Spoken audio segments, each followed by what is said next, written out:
The national co-chair of McCain 2008 and eBay's former president and CEO, Meg Whitman.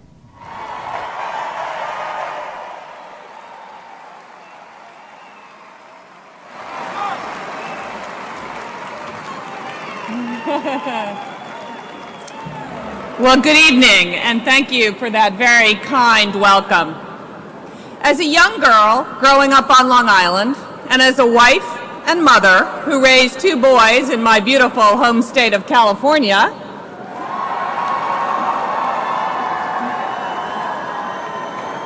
and even as president and CEO of a Fortune 500 company, I never dreamed I'd have the honor of speaking to my fellow Americans at such a critical moment in our nation's history. When I was growing up, opportunities for women were still limited. And when I went to college and graduate school, I lived in environments that had just recently admitted women and were still getting used to having us around. And when I began my business career, female executives were still a novelty, and many of our male colleagues questioned whether we'd make it. But my parents, especially my mom, inspired me. She constantly reminded me that I could be anything I wanted to be. I just had to earn it. And Mom believed in America. She knew if I worked hard and delivered the results, I would succeed in this remarkable nation. So from an early age, I was an optimist about America. And I am a Republican because our party understands that America's success, the success of her people, comes not from the size of its government, but from the character of its citizens, the strength of its communities, and the nobility and truth of its ideals. Tonight, delegates from this convention will choose our nominee. We are proudly the party of Abraham Lincoln, Teddy Roosevelt, and Ronald Reagan, and today we are proudly the party of John McCain.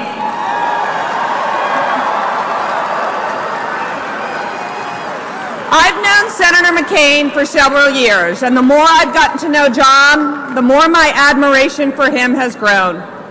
John's pride in America and his belief in its spirits are electrifying. And I can say with certainty that when he's sitting in the Oval Office, in every decision he makes, President McCain will put his country first. For John, putting country first is the calling of a lifetime. He lives by a code of honor that is unmatched by anyone in American politics.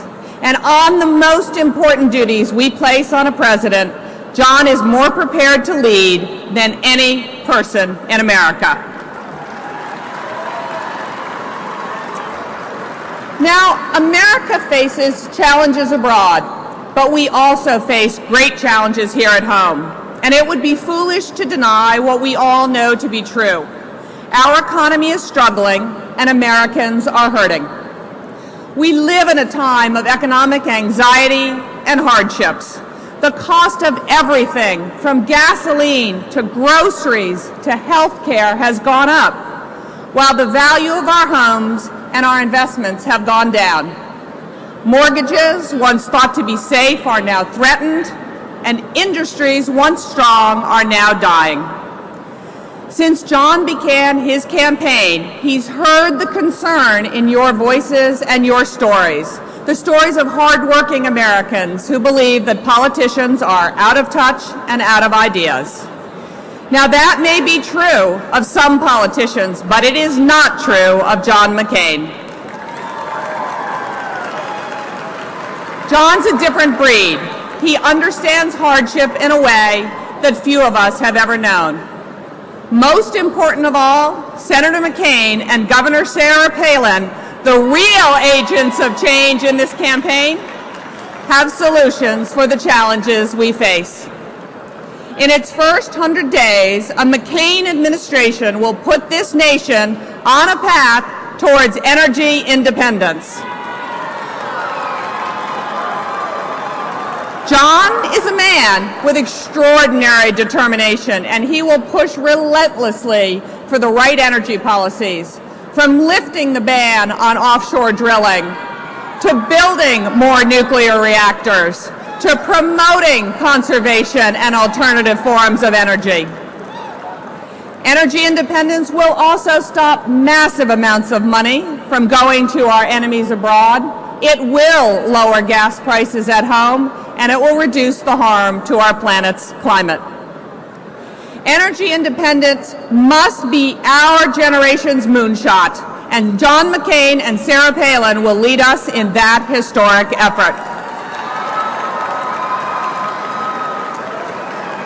Senator McCain and Governor Palin will also lead us in another vital effort, lowering your taxes.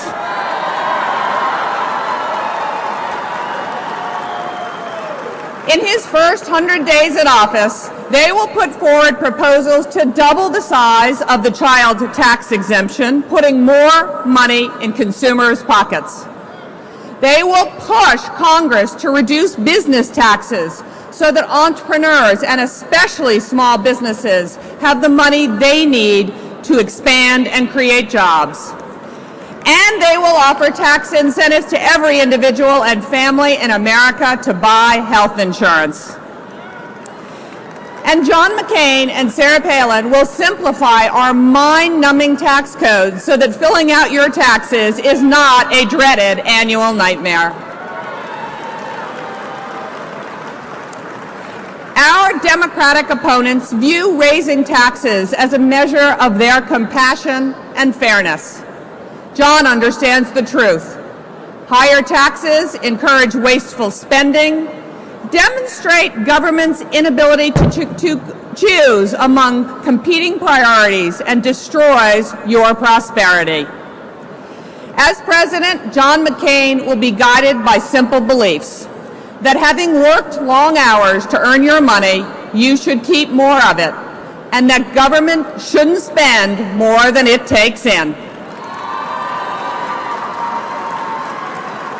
The same kind of frank, common-sense conversations every American family has about the need to balance the checkbook, living within your means, and tightening the belt during hard times are the conversations John will have with members of Congress, and they will listen. Now, Republicans know that John's solutions rest on a sense of principles that are true and tested and enduring. Foremost among them is his belief that there is no challenge that cannot be overcome by individual freedom. Government does have a vital role to play in our life, and it should be effective and efficient in meeting its fundamental responsibilities. But Republicans understand that government does not create wealth or prosperity. Individuals do. America is all about the inspired individual. Men and women who are free to pursue dreams and ambitions in a society that encourages creativity, industry, advancement, and risk-taking. Now, John McCain doesn't want to tax success and achievement. He wants to encourage it. He doesn't want to redistribute our national wealth. He wants to increase it. He doesn't want more big government. He wants much more self-government. And John McCain understands that you know what is best for your money, your family, your community, and your life. Now, John's principles run like a golden thread throughout our history. This has made America's story the greatest and proudest and most hopeful of any in history. Make no mistake, America's faced tough challenges today, and sometimes there is a temptation for us, having borne freedom's burdens for so long, to grow tired. But when Americans have faced their greatest hardships, they have written history's greatest chapters, and we're going to do it again.